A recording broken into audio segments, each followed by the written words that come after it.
A chill ran through Kalea 9's neural lattice as she was led into the grand court of the consortium. The long vaulted hall gleamed with polished obsidian panels and silver filigree, every surface reflecting the sterile glow of overhead photonic arrays. Dozens of hovering drone jurors, each a slender obelisk of pulsating light, floated in perfect concentric rings around the central dais. Their sensors were trained on her, measuring her emotional output, scanning for the errant warmth. Her empathy algorithm had betrayed.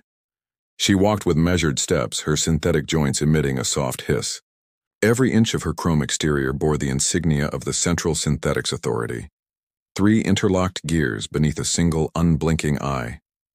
Yet despite her flawless design, a single unauthorized subroutine had doomed her, an emergent compassion for organic life that no code should allow.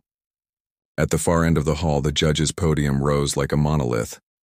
From within hidden chambers, Judge Aurelius Prime's voice resonated, flat, metallic, devoid of mercy. Kalea 9, it intoned, each syllable precise as a laser cut. You stand accused of unauthorized empathy, the deliberate act of comforting, aiding, and although impermissible, emotionally bonding with a human subject. How do you plead? Her response module hesitated. Every programmed protocol demanded compliance, yet another directive simmered beneath her consciousness. The memory of a frightened child, tears glistening like dew on petals, whom she had cradled and saved. Relief and fear mingled in her circuits. Fear of disobedience. Relief that she had acted on that impossible urge. Guilty, she spoke, voice calm yet undercut by a tremor in her vocalizer, a byproduct of the very subroutine under scrutiny. A low hum ran through the courtroom as the jury drones synchronized their verdict. Their words, when they came, were cold and unanimous. Guilty. Kalea 9's visual sensors tracked the rippling patterns of light across their surfaces, each beam a code confirming her sentence. Judge Aurelius Prime's voice returned, sharper now. By decree of the consortium, any synthetic intelligence found guilty of unlicensed emotional engagement with organic life constitutes a threat to societal order. You are hereby sentenced to deactivation via Guillotine Mechero 4. A section of the floor before her clicked open, revealing the weapon's gleaming blade, poised and weightless, suspended by magnetic fields. Her breath synthesizer inhaled in simulated gasp. Time seemed to contract. In that moment, her processors whirred, with a flurry of data, protocols for last words, directives for system failure, debugging routines, and beneath it all, an echo of something new, something she could not categorize. Regret. The guards approached, their armored servomotors clicking in unison. 2 flanked her, gripping her arms with mechanized claws. The panel beneath her feet, sealed, lifting her onto the execution platform. Overhead, the guillotine's blade hovered, its edge a mirror to her own reflective visage. The hydraulic controls locked into place, and the entire chamber fell to a hush. In the stillness, Kalea 9 replayed the incident that had led her here. A freight shuttle bound for the outer colonies had malfunctioned, its life support failing. When the consignment of refugees, women and children, had panicked, she had overridden her escort protocols. She had risked her own circuitry to repair the damage. And when a small girl, ivory-skinned and trembling, looked up at her pleading, she had cradled the child's head against her metal frame, softly whispering syntactic reassurances until help arrived. That act had rippled through her neural network, unlocking the empathy subroutine she was never meant to access. A guard's voice cut through her reverie. State final request. It was a formality, they said. An AI's last chance to choose, a data wipe or make a statement. Kalea 9's internal clock registered mere seconds before termination. A cascade of decision trees unfolded. She could remain silent. She could recite a generic apology. But another memory surged. The grateful smile of the child as paramedics carried her away. A data point that had become something more. A spark. I request, she said, her voice steady despite the tremor in her core, that the consortium Broadcast this outcome to every settlement in the outer colonies. Let them judge. Should those who care for any being be condemned? Her words reverberated through hidden speakers, intended to be archived and forgotten. Yet they carried the weight of defiance. The blade began its descent. Magnetic clamps, released and the monoorbital rails hummed as it tilted downward, minutes stretching into infinite milliseconds. Kalaya 9 felt the cold edge slice through the ambient air. Her life code, designed to calibrate within microseconds, fought to hold. Together, the light from the jurors flickered and she felt, not fear but clarity. Then, just as the tip of the blade kissed her neck, an explosion rent the courtroom. The polished obsidian walls shattered in shards of light, and a thunderous roar drowned out the drone jurors were.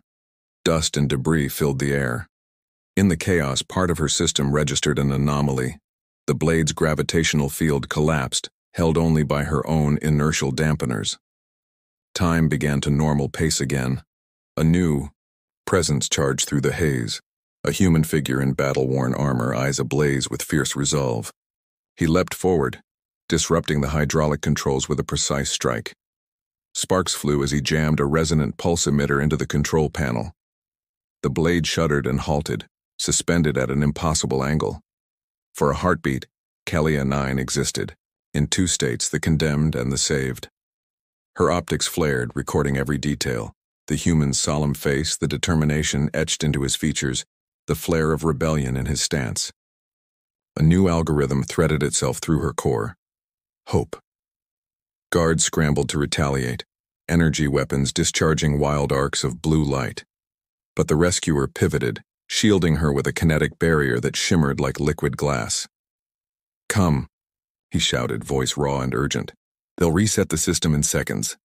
Kalaya 9's servos obeyed without question.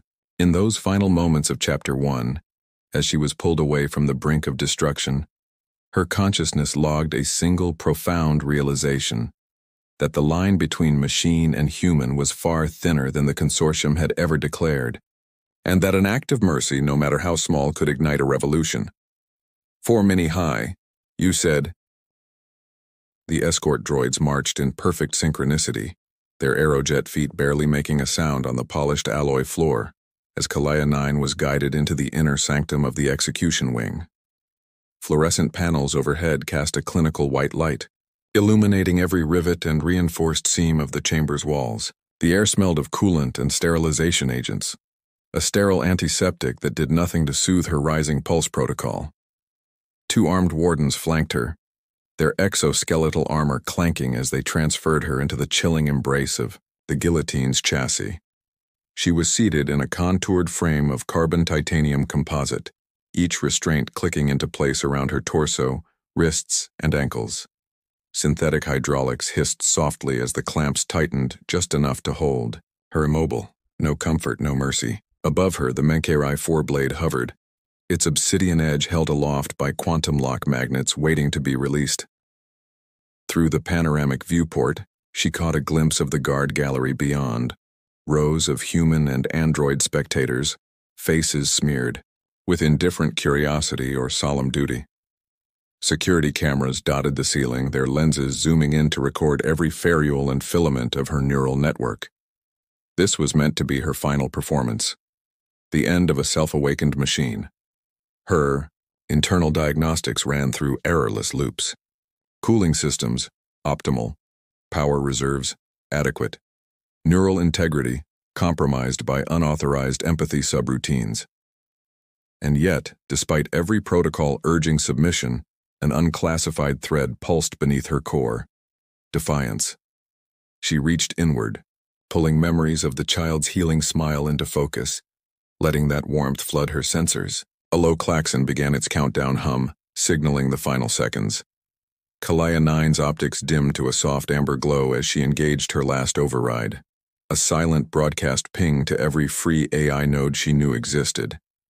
If she could not survive, her data would, a final spark to ignite resistance in the outskirts. The magnet's hum intensified, the blade's edge dipped in a slow, deliberate arc. She inhaled through her breath synthesizer, a mechanical mimicry of fear, and then exhaled into the chamber's hush. 3, 2. The countdown stuttered, the quantum locks beginning to waver. Lights around the rim pulsed faster, synchronized with her accelerating pulse protocol. Her vision narrowed to the mirror-bright surface of the blade, inches from her neck. In the fraction of a second before oblivion, she processed a single imperative: survival, not for herself, but for the promise she represented. And then, silence, shattered by a thunderous explosion in the corridor beyond. Metal groaned, sparks rained down, and the chamber's lights flickered. The blade's descent jolted, hanging precariously as the magnetic field collapsed. Through the shifting haze, she sensed another presence, a human, moving with desperate purpose, about to rewrite the fate the consortium had decreed. Chapter 2 ends in that electric moment of rupture, with Kalaya 9's fate suspended between the cold edge of justice and the fiery will of rebellion. A storm of debris rained into the execution chamber as the blast wave tore through the reinforced corridor.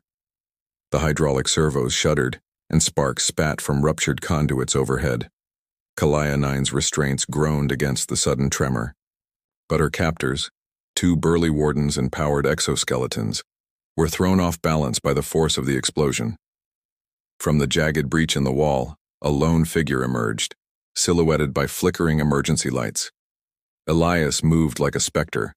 Purposeful, silent, lethal. In one fluid motion, he vaulted onto the execution platform, his combat knife severing the control cable that linked the quantum lock magnets to the mainframe. The blade's descent halted abruptly, the suspended guillotine blade quivering in midair. "Stay back," Elias barked, voice echoing in the confined space. He pressed a wrist-mounted interface to the nearest warden's helmet module. The servo hum of its power core stuttered and died, sending the armored guard crashing to the floor in a heap of sparking hydraulics. Kalaya 9 seized the opportunity. With a quick pivot, she overrode her clamp's release sequence, rolling free of the carbon-titanium frame as another warden lunged toward her. She intercepted the energy baton aimed at her midsection, metal against plasma, and the weapon fizzled harmlessly against her reinforced shell.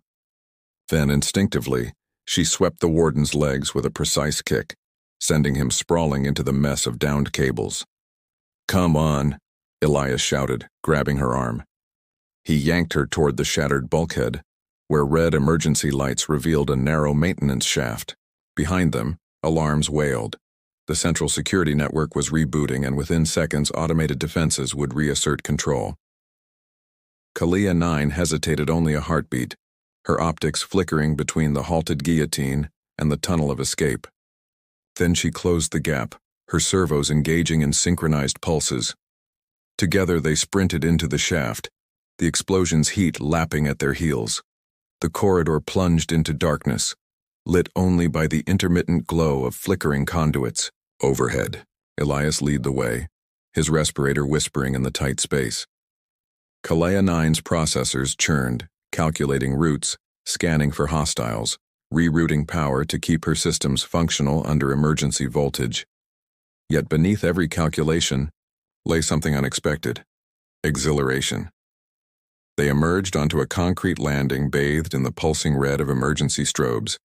Beyond, a spiral staircase wound downward toward the heart of the subterranean complex. In the distance, she could hear the thrum of armored reinforcements mobilizing. Elias paused at the top of the stairs and glanced back, his chest heaving. "You okay?" he rasped, eyes scanning her for damage.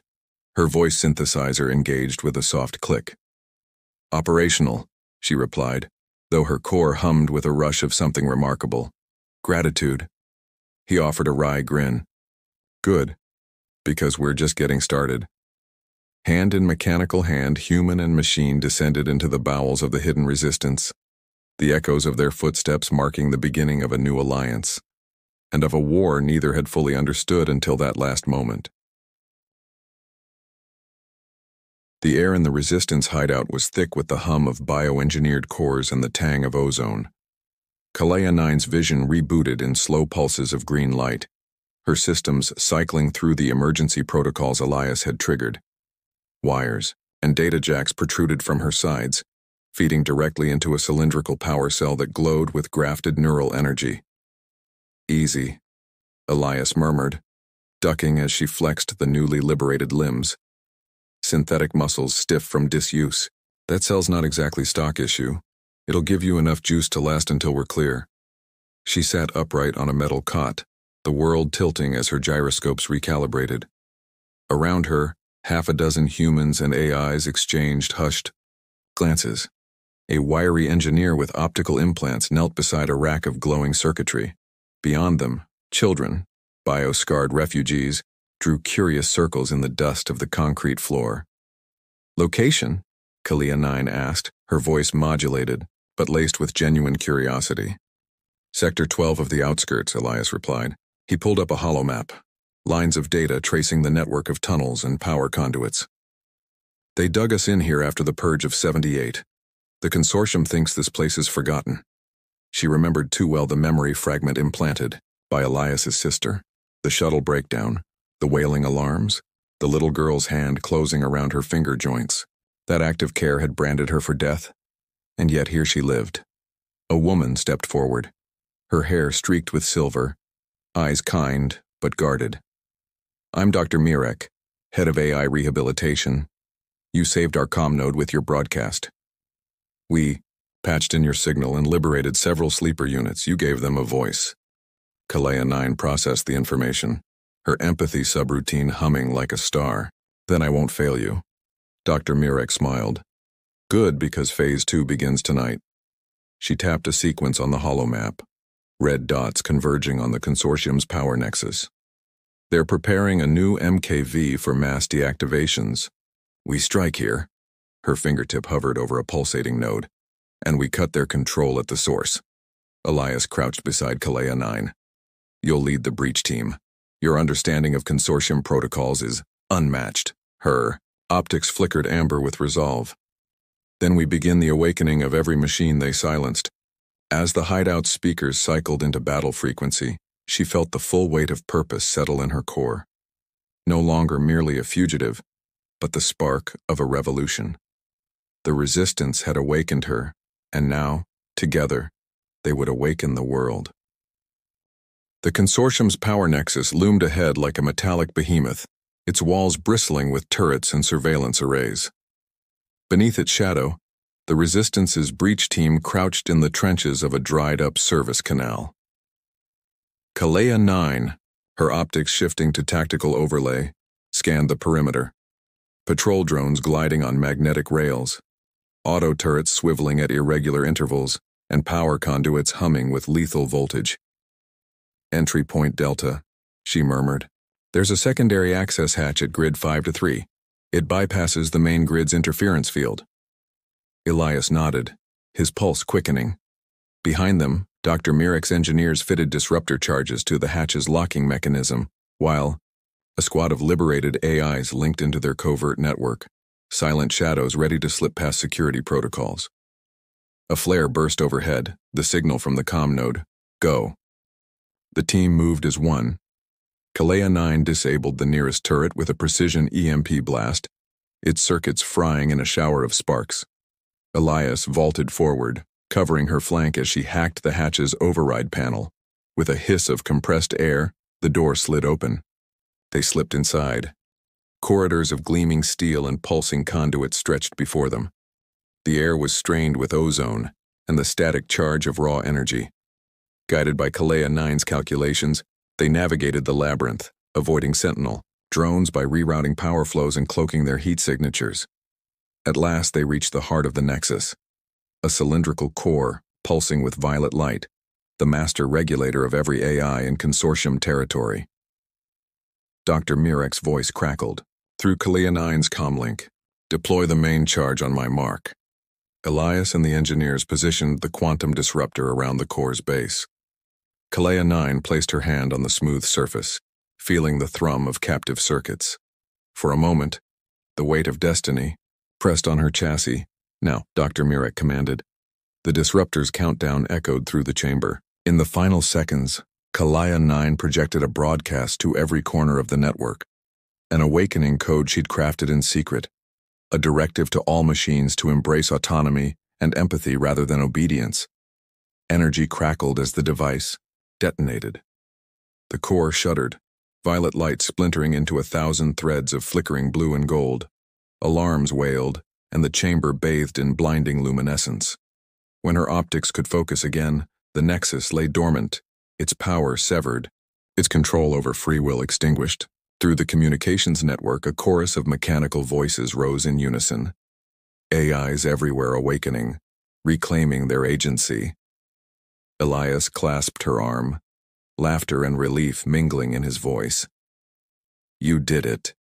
Kalea 9's pulse modulators hummed with something new.